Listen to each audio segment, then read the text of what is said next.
Og hvað var það eftir, eða þú veist, þessi læknir hann úti, hann fór með þér yfir þetta og komst hann þá að einhverju vandanum? Já, ég meina þá þú veist, þetta er náttúrulega búið að vera ferli eins og kannski vísindalegt ferli á alltaf að vera. Já. Þú veist að við förum að taka myndir og förum að finna, já, þetta úr stað, þetta er að gerast efstilegur höfukúpu og snúin úr stað og endanum þá er ég með 20 áverka, svona litla og stóra, sko, upp alla hryggjasúluna. En þannig erum við svona að byrja að taka púslið sundur, sko, byrja að skilja það. Og erum að skilja litla parta í einu og læra all fræðin í kringum það á sama tíma, þú veist, þannig að það var algjör svona móka skurð, sko, læknisfræðilega og vitsmunalega. Og við gerðum það í 2 ár og ég fell Þýskalands líka og er að tala við, þú veist, það sem margir skilja ekki, sko, í samtalinu sem hefur verið mjög fallegt, annars vegar frá almenning.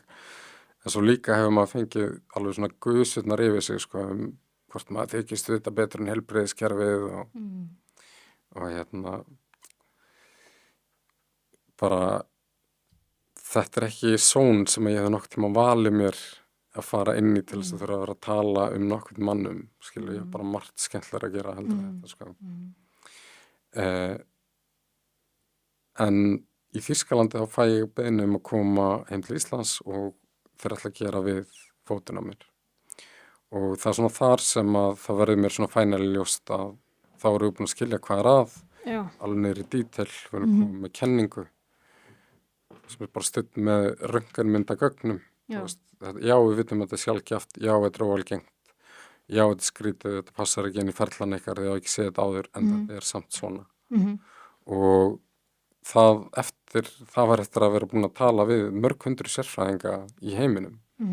og mikið af, sko, leiðandi vísindamönnum eins og fyrir yfirmann heila- og taugaskurðdeildar og hryggjar- og bæklunarskurddeilda Karolínska sem að jafnvel á Íslandi er talin vera einn besti skóli í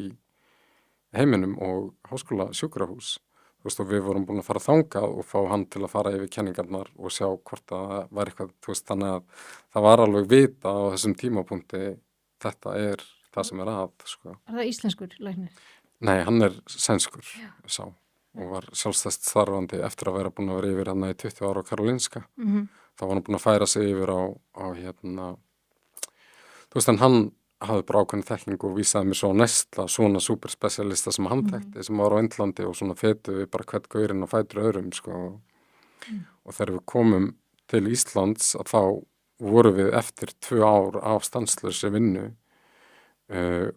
í raun og veru 7 ár með öllu sem ég þurfti að læra næringafræði og allt drastlið þar á undan og endurhæfingaræfingar, fari gegnum öllu þessi heilbrigðiskerfi mörg hundruð sinnum, þú veist, á víðsvegar heiminn og Íslandi, þú veist,